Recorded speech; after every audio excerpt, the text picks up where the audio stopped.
ബഹുമാനപ്പെട്ട അധ്യക്ഷൻ, വേദിയിൽ സന്നിഹിതരായിട്ടുള്ള KMCCയുടെ ബഹുമാനരായിട്ടുള്ള നേതാക്കൾ, ഇവിടെ സന്നിഹിതരായ പ്രിയപ്പെട്ട ഫുട്ബോൾ പ്രേമികൾ, പ്രിയപ്പെട്ട ഉമ്മമാർ, അമ്മമാർ, കുഞ്ഞുങ്ങൾ, ഏവർക്കും സാദര നമസ്കാരം. ഒരു രാഷ്ട്രീയ സദസ്സിനപ്പുറം ഇത് ഒരു ഫുട്ബോൾ മത്സരത്തിൻ്റെ സംഘാടനമാണ്. ഫുട്ബോൾ പ്രേമികളും ഫുട്ബോൾ കളിക്കാരും ഒക്കെയാണ് ഇവിടെ സന്നിഹിതരായിട്ടുള്ളത്. ഇവിടെ ഉദ്ഘാടകൻ സൂചിപ്പിച്ചതുപോലെ ഞാൻ താമസിക്കുന്നത് മലപ്പുറം ജില്ലയിലെ പെരിന്തൽമണ്ണയിലാണ്. പെരിന്തൽമണ്ണയിൽ ജനിച്ച് പെരിന്തൽമണ്ണയിൽ വളർന്ന് അവിടെ പഠിച്ച ഒരാളാണ്. ഖാദർ അലി ഫുട്ബോൾ ട്രോഫി നടക്കുന്ന പെരിന്തൽമണ്ണയിൽ നിന്നാണ് ഞാൻ വരുന്നത്. വളരെ പ്രശസ്തമായിട്ടുള്ള, കേരളത്തിലെ തന്നെ ഏറ്റവും പ്രശസ്തമായിട്ടുള്ള ഫുട്ബോൾ ടൂർണമെന്റുകളിലൊന്നാണ് ഖാദർ അലി. മലപ്പുറത്ത് ഏതൊരു സാധാരണ കുട്ടിയെ പോലെ, അല്ലെങ്കിൽ നമ്മുടെയൊക്കെ പ്രദേശത്ത് മലപ്പുറം, പാലക്കാട് ജില്ലകളിലേക്ക് ഏതൊരു സാധാരണ കുട്ടിയെയും പോലെ തന്നെ എൻ്റെ ബാല്യവും ഒരു ഫുട്ബോൾ പ്രേമിയായിട്ട് തന്നെയായിരുന്നു. ഞാൻ ആദ്യമായിട്ട് കണ്ട ലോകകപ്പ് എനിക്ക് തോന്നുന്നു 90-ലെ ലോകകപ്പ്, ജർമ്മനി ജയിച്ച ലോകകപ്പാണെന്നാണ് എൻ്റെ ഓർമ്മ. ആ ലോകകപ്പ് ഞാൻ കാണുന്നതിന് മസ്കറ്റുമായിട്ടൊരു ബന്ധമുണ്ട്. എൻ്റെ ചെറിയ അമ്മാമ, ഉണ്ണിമാമ എന്ന് ഞാൻ വിളിക്കും, എൻ്റെ അമ്മയുടെ അനുജൻ, അദ്ദേഹം മസ്കറ്റിൽ പ്രവാസിയായിരുന്നു. അദ്ദേഹം ഇവിടുന്ന് തിരിച്ചു വരുന്ന സമയത്ത് അന്നത്തെ കാലത്തെ സോണിയുടെ ഒരു കളർ ടെലിവിഷൻ, ഈ മരമൊക്കെ ഇങ്ങനെ പുറത്തോടെ അടിച്ച സോണിയുടെ കളർ ടെലിവിഷൻ കൊണ്ടുവന്നു. ആ കളർ TV ആണ് എൻ്റെ നാട്ടിൽ ആദ്യമായിട്ട് വന്ന TV. അന്ന് കറണ്ടില്ല. അപ്പൊ ജനറേറ്റർ കൊണ്ടുവന്ന് ആണ് ലോകകപ്പ് കാണുന്നത്. കറണ്ട് ഇല്ലാത്തത് കൊണ്ട് ജനറേറ്റർ കൊണ്ടുവന്നല്ലോ. ഞങ്ങളുടെ നാട്ടിൽ രാമായണം കണ്ടതും മഹാഭാരതം കണ്ടതും ഒക്കെ ആളുകൾ TV കണ്ടത് മുഴുവൻ, ഒരുപക്ഷെ ഞങ്ങളുടെ നാട്ടിൻ്റെ ഏറ്റവും വലിയ സാംസ്കാരിക കേന്ദ്രമായി എൻ്റെ അമ്മയുടെ തറവാട് മാറിയത് മസ്കറ്റിൽ നിന്ന് കൊണ്ടുവന്ന TV കാരണമായിരുന്നു. ആ ടിവിയുടെ മുൻപിൽ ആ TV കാണാൻ വന്നിരുന്ന ഒരുപാട് പേര് ആ ടിവിയുടെ മുൻപിൽ പ്രണയങ്ങൾ പോയിട്ടുണ്ട്, മരണവും നടന്നിട്ടുണ്ട്. സത്യം പറയുന്നത്, ആ TV കാണാൻ 100 കണക്കിന് പേരാണ് ഗ്രാമത്തിലെ ആളുകളാണ് വരുന്നത്. അവിടെ വെച്ച് പ്രണയങ്ങൾ ഉണ്ടായിട്ടുണ്ട്. അവിടെ വെച്ച് ചിന്നത്തമ്പി സിനിമ കണ്ടുകൊണ്ടിരിക്കുമ്പോൾ ബാമച്ചേച്ചിയുടെ അച്ഛൻ ഗോവിന്ദൻ നായർ മരിച്ചിട്ടുമുണ്ട്. ഇതൊക്കെ എൻ്റെ ഓർമ്മകളാണ്. മസ്കറ്റിലെ ആ TVയുമായി ബന്ധപ്പെട്ട എൻ്റെ ഓർമ്മകളാണ്. അപ്പൊ ഞാൻ പറയുന്നത്, ഫുട്ബോൾ എന്ന് പറയുന്നത് മനുഷ്യനെ വർണ്ണ, വംശ, ഭാഷ, ഭൂഖണ്ഡങ്ങൾക്ക് അതീതമായി ഒരുമിപ്പിക്കുന്ന ഒരു വികാരമാണ് ഫുട്ബോൾ. അതിലൊരു തർക്കവുമില്ല. മലപ്പുറത്തുകാരെ സംബന്ധിച്ചിടത്തോളം ഞാൻ മനസ്സിലാക്കുന്നത്, കൊളോണിയൽ ശക്തികൾക്കെതിരായിട്ടുള്ള പോരാട്ടത്തിന്റെ ഒരു പ്രതീകം കൂടിയായിരുന്നു ഫുട്ബോൾ എല്ലാ കാലത്തും. മലപ്പുറത്തെ കുന്നുമ്മലിൽ മലബാർ സ്പെഷ്യൽ പോലീസിന്റെ അന്നത്തെ പോലീസിന്റെ ഭാഗമായിട്ടുള്ള, അല്ലെങ്കിൽ ബ്രിട്ടീഷ് പട്ടാളമൊക്കെ ഫുട്ബോൾ കളിക്കുന്നത് കണ്ടിട്ടാണ് മലപ്പുറത്തുകാർ ഫുട്ബോൾ കളിച്ച് പഠിക്കുന്നത്. മലപ്പുറത്ത് നിന്ന് അസാധ്യമായിട്ടുള്ള ഫുട്ബോൾ പ്രതിഭകൾ ആ കാലത്ത് തന്നെ ഉണ്ടായിട്ടുണ്ട്. ഇരുമ്പൻ മൊയ്തീൻ എന്ന് വിളിക്കുന്ന ഏറ്റവും പ്രധാനപ്പെട്ട ഫുട്ബോൾ കളിക്കാരൻ. മലപ്പുറത്തിന്റെ ഫുട്ബോളുമായി ബന്ധപ്പെട്ട് കഴിഞ്ഞ 2-3 വർഷക്കാലം മുമ്പ് മലപ്പുറത്തിന്റെ ഗ്രാമങ്ങളിലൂടെ കുറച്ച് യാത്ര നടത്തിയിട്ടുള്ള ആളാണ് ഞാൻ. അന്ന് ഷറഫ് അലി സാഹിബുമായി ബന്ധപ്പെട്ട് ഷറഫ് അലിയോട് സംസാരിച്ച് അദ്ദേഹത്തിന്റെ ഗ്രാമത്തിലൊക്കെ പോയി കുറെ ആളുകളോടൊക്കെ സംസാരിച്ചിട്ടുണ്ട്, ഫുട്ബോൾ കാണാൻ വേണ്ടി. എങ്ങനെ അവിടുത്തെ ഫുട്ബോൾ ഗ്രാമങ്ങളിലൂടെ, തെരട്ടമ്മൽ ഉൾപ്പെടെയുള്ള, അല്ലെങ്കിൽ മലപ്പുറത്തിന്റെ ഫുട്ബോൾ ഗ്രാമങ്ങളിലൂടെ ഒക്കെ യാത്ര ചെയ്തിട്ടുണ്ട്. നമ്മുടെ സൂപ്പർ സ്റ്റുഡിയോ ബാവാക്കയുടെ വീട്ടിൽ പോയിട്ടുണ്ട്. അദ്ദേഹത്തിന്റെ വീട്ടിലുള്ള ഫുട്ബോളുമായി ബന്ധപ്പെട്ട ഒരു വലിയ മ്യൂസിയം പോലെയാണ് അദ്ദേഹത്തിന്റെ വീട്. സൂപ്പർ സ്റ്റുഡിയോ ബാവാക്കെ അറിയുണ്ടാവുമല്ലോ.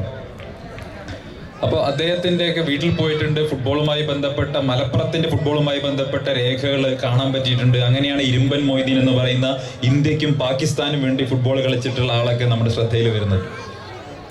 അസാധ്യമായിട്ടുള്ള ഫുട്ബോൾ കളിക്കാരുണ്ടായിരുന്നു മലപ്പുറത്ത്. ഒരുപക്ഷെ കേരള ഫുട്ബോളിന്റെ എക്കാലത്തെയും മികച്ച കളിക്കാരിൽ പലരും ഉണ്ടായിട്ടുള്ളത് മലപ്പുറത്ത് നിന്നാണ്.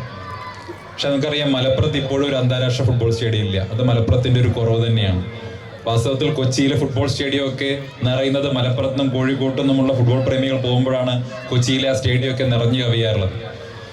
എനിക്ക് ഓർമ്മ വരുന്നത് 93-ലെ സന്തോഷ് ട്രോഫി ഫൈനലാണ്. മഹാരാജാസ് കോളേജ് ഗ്രൗണ്ടിലെ സന്തോഷ് ട്രോഫി ഫൈനൽ കേരളവും മഹാരാഷ്ട്രയും തമ്മിൽ നടക്കുന്ന ആ ഫൈനലിൽ കേരളം 2 ഗോളിന് വിജയിക്കുകയാണ്. അന്ന് ലീഡർ കെ കരുണാകരൻ ആ മുള കൊണ്ട് കെട്ടിയ ഗാലറിയിലെ ജനക്കൂട്ടത്തെ കണ്ടൊരു പ്രഖ്യാപനം നടത്തുന്നുണ്ട്. അടുത്ത വർഷം കൊച്ചിയിൽ ഒരു അന്താരാഷ്ട്ര ഫുട്ബോൾ സ്റ്റേഡിയം ഉണ്ടാകും. അങ്ങനെയാണ് കലൂരിൽ ഇന്ന് കാണുന്ന നെഹ്റു സ്റ്റേഡിയം, അന്താരാഷ്ട്ര ഫുട്ബോൾ സ്റ്റേഡിയം കലൂരിൽ യാഥാർത്ഥ്യമാവുന്നത്. ലീഡർ കെ കരുണാകരൻ കണ്ട അദ്ദേഹത്തിന്റെ ദൃനിശ്ചയം കൊണ്ടാണ് ആ അന്താരാഷ്ട്ര സ്റ്റേഡിയം ഉണ്ടാകുന്നത്. പക്ഷേ പ്രിയപ്പെട്ടവരെ, ലീഡർ കെ കരുണാകരൻ ഫുട്ബോൾ കളിക്കാൻ തുടങ്ങിയ സ്റ്റേഡിയത്തിൽ പിണറായി വിജയന്റെ കാലത്ത് നടക്കുന്നത് ദിവ്യ ഉണ്ണിയുടെ ഭരതനാട്യമാണ് എന്ന് മാത്രം. നമ്മുടെ പാവപ്പെട്ട ഉമ്മച്ചേച്ചിയാണ് അതിൽ വീണുപോയത്. ആ സ്റ്റേഡിയം നന്നായി പരിപാലിക്കാത്തത് കൊണ്ടാണ് അല്ലേ. ഞാൻ പറഞ്ഞു വരുന്നത് നമ്മുടെ നാട് ഫുട്ബോളിന് കൊടുത്തുള്ള പ്രാധാന്യത്തെക്കുറിച്ചാണ്. സന്തോഷ് ട്രോഫിയുടെ ഫൈനൽ കാണാൻ എല്ലാവർക്കും വലിയ താല്പര്യമാണ്. കാരണം സന്തോഷ് ട്രോഫി ജയിച്ചാൽ പിറ്റേ ദിവസം ഒഴിവാണ്, സ്കൂളിന് അവധിയാണ്. ഇന്നിപ്പോൾ അവധിയൊന്നുമില്ല. അതുകൊണ്ട് സന്തോഷ് ട്രോഫി ജയിക്കുക എന്നുള്ളത് എനിക്ക് ഓർമ്മയുണ്ട്. ഞാൻ 92 കോയമ്പത്തൂരിലെ സന്തോഷ് ട്രോഫി കഴിഞ്ഞ് VP സത്യനും ടീമും സന്തോഷ് ട്രോഫിയും ഏറ്റുവാങ്ങിക്കൊണ്ട് ഒരു ബസ്സിൽ കേരളത്തിലേക്ക് വരുന്നൊരു കാഴ്ചയുണ്ട്. 92 തോന്നുന്നു. അന്ന് ഞാൻ പാലക്കാട് നഗരത്തിൽ എൻ്റെ സ്കൂളിൽ നിന്ന് ഞങ്ങളെ ടൂർ കൊണ്ടുപോയ ദിവസമാണ്. കോട്ടമൈതാനത്തിനടുത്ത് ഞങ്ങൾ നിൽക്കുന്ന സമയത്താണ് സന്തോഷ് ട്രോഫി മുന്നിൽ വെച്ചിട്ടുള്ള ബസ് പാലക്കാട്ടേക്ക് കടന്നു വരുന്നത്. പിന്നീട് സത്യനെ കുറിച്ച് ഇറങ്ങിയ സിനിമ ക്യാപ്റ്റൻ എന്ന സിനിമയിൽ ഇതേ ദൃശ്യം കാണിക്കുന്നുണ്ട്. സന്തോഷ് ട്രോഫിയുമായിട്ടൊരു ബസ് വരുന്ന ദൃശ്യം. അത് ഞാൻ എൻ്റെ കുട്ടിക്കാലത്ത് എൻ്റെ കണ്ണുകൊണ്ട് കണ്ട ദൃശ്യമാണ്. അപ്പൊ അതുകൊണ്ട് തന്നെ ഫുട്ബോൾ എന്ന് പറയുന്നത് നമ്മളെല്ലാവരെയും പോലെ മനസ്സിൽ എപ്പോഴും ആവേശമായി കാത്തു സൂക്ഷിക്കുന്ന ഒരു മലപ്പുറംകാരനാണ്, അല്ലെങ്കിൽ ഒരു മലബാറുകാരനാണ്, ഒരു മലയാളിയാണ് ഞാൻ എന്ന് പറയുന്നത് എനിക്ക് അഭിമാനമുണ്ട്. KMCC പോലൊരു സംഘടന ഈ പ്രവാസ ജീവിതത്തിനിടയ്ക്കും ഫുട്ബോൾ നമ്മളെയൊക്കെ ഒരുമിപ്പിക്കാൻ വേണ്ടിയുള്ള ഒരു കാര്യമായി ഉപയോഗിക്കുന്നത് വളരെ അഭിനന്ദനാർഹമായിട്ടുള്ള കാര്യമാണ്. KMCC എന്ന് പറയുമ്പോൾ സമാനതകളില്ലാത്ത മനുഷ്യ സ്നേഹത്തിന്റെ പേരാണ് KMCC. ഞാൻ KMCCയുടെ 2ാമത്തെ പരിപാടിയാണ് പങ്കെടുക്കുന്നത്. ഒന്ന് ഞാൻ പങ്കെടുത്തത് ബഹ്റൈനിലായിരുന്നു. KMCCയെ കുറിച്ച് പറയുമ്പോൾ ഒരു പ്രവാസ സംഘടന എന്ന നിലയ്ക്കില്ല. ഞാനിവിടെ ചോദിച്ചു, എന്നോട് KMCCയുടെ ഭാരവാഹികൾ പറഞ്ഞത് മറ്റ് സംസ്ഥാനങ്ങളിലെയും മറ്റ് കമ്മ്യൂണിറ്റികളിലെയും ആളുകളൊക്കെ ഞങ്ങളും KMCCയുടെ ഭാഗമായിക്കോട്ടെ എന്ന് ചോദിച്ചു വരുന്നുണ്ട് എന്നാണ് പറഞ്ഞത്. അത്രത്തോളം KMCCയുടെ പ്രവർത്തനം ആഴത്തിൽ ഇവിടെ വേരൂന്നിരിക്കുകയാണ്. നമ്മുടെ പൊതുസമൂഹത്തിന് വേണ്ടി ഇത്രത്തോളം പ്രവർത്തിക്കുന്ന ഒരു സംഘടന മറ്റേതെങ്കിലും സംഘടന ഉണ്ട് എന്ന് എനിക്ക് തോന്നുന്നില്ല. നിങ്ങൾ എല്ലാ അവസരങ്ങളിലും കോവിഡ് വന്ന സമയത്തും ഒക്കെ ചെയ്തിട്ടുള്ള പ്രവർത്തനങ്ങൾ മാതൃകാപരമാണ്. ഇപ്പോൾ വയനാട്ടിലടക്കം നമ്മൾ അവശത അനുഭവിക്കുന്ന സഹോദരങ്ങൾക്ക് വേണ്ടി നിങ്ങൾ എടുക്കുന്ന എഫർട്ട് എന്ന് പറഞ്ഞാൽ വളരെ വലുതാണ്. അതുകൊണ്ട് തന്നെ KMCCയെ പോലെ സംഘടന ഫുട്ബോൾ ഉപയോഗിച്ചുകൊണ്ട് നമ്മുടെ സമൂഹത്തെ ഒരുമിപ്പിക്കാനും ഐക്യപ്പെടുത്താനും നടത്തുന്ന ഈ പരിശ്രമം തീർച്ചയായിട്ടും ഈ ഫുട്ബോൾ കളിക്കുമ്പോൾ ഞാൻ പോയപ്പോൾ എന്നോട് പറഞ്ഞത്, മലപ്പുറത്തൊരു പ്രായമുള്ള കാക്ക പറഞ്ഞത്, അവിടെ ഒരു ഫുട്ബോൾ ഗ്രൗണ്ട്, ആ ഫുട്ബോൾ ഗ്രൗണ്ട് അവിടുത്തെ ജന്മിയുടെ സ്ഥലമാണ്. ആ ജന്മി അത് അവിടെ കൃഷി ചെയ്യാൻ തീരുമാനിച്ചപ്പോൾ ആ നാടൊട്ടുക്ക് ഇറങ്ങി അതൊരു പ്രക്ഷോഭമായി അവിടെ വളർത്തിയെടുത്തു. ആ ഗ്രൗണ്ടിന് വേണ്ടിയിട്ടുള്ള ഒരു പ്രക്ഷോഭം, അത് ജന്മിത്വത്തിൻ്റെ ഉള്ള പ്രക്ഷോഭമായിട്ട് പോലും മാറി. അത്തരം ചരിത്രങ്ങളുണ്ട് മലപ്പുറത്തെ പല ഗ്രാമങ്ങളിലും. എന്നിട്ട് അദ്ദേഹം എന്നോടൊരു വാക്ക് പറഞ്ഞു, ആ 4 കുമ്മായ വരയ്ക്കുള്ളിൽ ഉള്ളത് പ്രമാണി സുജായി എന്നല്ല, ചങ്ങായിമാര് മാത്രമാണ്. ആ കുമ്മായ വരയുടെ ഉള്ളിലുള്ളത് പ്രമാണി സുജായി എന്നല്ല, ചങ്ങായിമാര് മാത്രമാണ്. അതാണ് ഫുട്ബോൾ. അവിടെ ജാതിയില്ല, മതമില്ല, ഒന്നുമില്ല, പ്രമാണിയില്ല, സുജായി ഒന്നുമില്ല, എല്ലാവരും ചങ്ങായിമാരാണ്. ആ ഒരു വലിയ സന്ദേശമാണ് ഫുട്ബോൾ നൽകുന്നത്. പ്രത്യേകിച്ച് മലപ്പുറത്തെ ഫുട്ബോൾ നൽകുന്നത് പറയാതെ വയ്യ. മറ്റൊന്ന്, ഈ ഫുട്ബോൾ നടക്കുന്നത് സിദി ഹാജിയുടെ പേരിലാണ്. അദ്ദേഹത്തെ കുറിച്ച് പറയും, വലിയ തമാശയൊക്കെ എല്ലാവരും പറയണ്ട, അദ്ദേഹത്തിന്റെ തമാശകളെ കുറിച്ച് എല്ലാവരും പറയണ്ട. അദ്ദേഹം വളരെ സീരിയസ് ആയിട്ടും പല കാര്യങ്ങളും പറഞ്ഞു പോയിട്ടുള്ള ആളാണ്. ഫുട്ബോളിനെ കുറിച്ചുള്ള അദ്ദേഹത്തിന്റെ ഒരു തമാശ, ഞാൻ ഇപ്പൊ അടുത്ത ദിവസം വായിച്ചത്, അദ്ദേഹത്തിന്റെ വീടിന് പുറകിൽ ഫുട്ബോൾ കളിക്കുന്ന കുട്ടികള് ഫുട്ബോൾ അടിച്ച് ചില്ല് പൊട്ടിച്ച സമയത്ത് അദ്ദേഹം പന്ത് പിടിച്ചു വെച്ച സമയത്ത് കുട്ടികൾ വന്നിട്ട് പറഞ്ഞു, ഇത് ലീഗ് ഫുട്ബോളാന്ന് പറഞ്ഞപ്പോ മൂപ്പര് പന്ത് വിട്ടുകൊടുത്തു എന്നാ പറയുന്നത്. പക്ഷെ അദ്ദേഹം വളരെ സീരിയസ് ആയിട്ടുള്ള പല കാര്യങ്ങളും പറഞ്ഞിട്ടുള്ള ആളാണ്. വളരെ കാര്യക്ഷമമായിട്ട്. ഞാൻ ഈ അടുത്ത് വായിച്ചത്, സംവരണത്തെ കുറിച്ച് വളരെ വലിയൊരു ചർച്ച നിയമസഭയിൽ നടക്കുമ്പോൾ അദ്ദേഹം പ്രസംഗിച്ചത്, ഞങ്ങൾ സംവരണം ആവശ്യപ്പെടുന്നത് IAS കാരനോ IPS കാരനോ ആയി ശമ്പളം പറ്റാൻ വേണ്ടിയിട്ടല്ല, ഒരു പിന്നോക്കക്കാരൻ ഒരു കൊട്ട മീനെടുത്ത് കുണ്ടോട്ടി അങ്ങാടിയിൽ കൊണ്ടുപോയി വിറ്റാൽ ഈ IAS കാരനും IPS കാരനും ഉണ്ടാക്കുന്നതിന്റെ 2 ഇരട്ടിയോ 3 ഇരട്ടിയോ പണം ഉണ്ടാക്കാൻ സാധിക്കും. പക്ഷേ ഞങ്ങൾ സംവരണം ആവശ്യപ്പെടുന്നത് പണമുണ്ടാക്കാൻ വേണ്ടിയല്ല, തുല്യ നീതി ഉറപ്പുവരുത്താൻ വേണ്ടിയാണ് എന്ന് നിയമസഭയ്ക്കകത്ത് പ്രസംഗിച്ചയാൾ കൂടിയായിരുന്നു CDRC. വളരെ ഗൗരവപരമായിട്ടുള്ള രാഷ്ട്രീയ ചർച്ചകൾ നടത്തിയിട്ടുള്ള ആൾ കൂടിയാണ്. അപ്പൊ അദ്ദേഹത്തെ പോലെ ഒരു മഹാനായ രാഷ്ട്രീയ നേതാവിന്റെ നാമധേയത്തിൽ അദ്ദേഹത്തിന്റെ ഓർമ്മയ്ക്ക് വേണ്ടി കൂടിയാണ് ഈ ഫുട്ബോൾ മത്സരം എന്ന് അറിയുന്നതിൽ വലിയ സന്തോഷമുണ്ട്.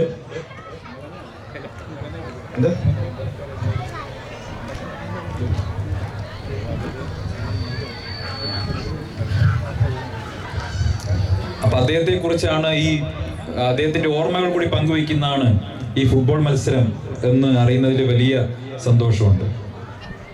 മുസ്ലിം ലീഗ് എന്ന് പറയുന്ന സംഘടന പലപ്പോഴും മുസ്ലിം ലീഗിനെ വർഗീയ പാർട്ടി എന്ന് വിളിക്കുന്നതിൽ മുൻപന്തിയിൽ നിന്നിട്ടുള്ള ആളാണ് ഞാൻ. മുസ്ലിം ലീഗിന്റെ വർഗീയ പാർട്ടി എന്ന് വിളിക്കുന്നതിന് ഞങ്ങൾ കണ്ടെത്തിയിട്ടുള്ള ന്യായീകരണം പേരിൽ മുസ്ലിം ഉണ്ട് എന്നുള്ളതായിരുന്നു. പക്ഷെ ഞാൻ പറഞ്ഞല്ലോ, നമ്മൾ ഒരു പക്ഷത്ത് നിന്ന് ചിന്തിക്കുന്ന സമയത്ത് ഒരു കാഴ്ച നമ്മൾ എവിടെ നിന്നിട്ടാണോ ഒരു കാഴ്ചയെ സമീപിക്കുന്നത്, നമുക്ക് ആ രീതിയിൽ മാത്രമേ അതിനെ നോക്കിക്കാണാൻ സാധിക്കുള്ളൂ.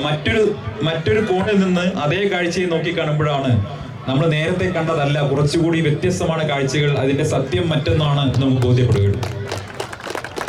ഞാൻ കുറച്ചുകൂടി പഠിക്കാൻ ശ്രമിച്ച സമയത്താണ് ഖായിദെ മില്ലത്ത് മുഹമ്മദ് ഇസ്മായിൽ സാഹിബ് കൃത്യമായിട്ട് ഇത് സംബന്ധിച്ച് ഇന്ത്യൻ യൂണിയൻ മുസ്ലിം ലീഗിന്റെ രൂപീകരണ സമയത്ത് തന്നെ പറഞ്ഞിട്ടുള്ള അഭിപ്രായങ്ങൾ വായിക്കാൻ സാധിച്ചു. അദ്ദേഹം പറഞ്ഞത്,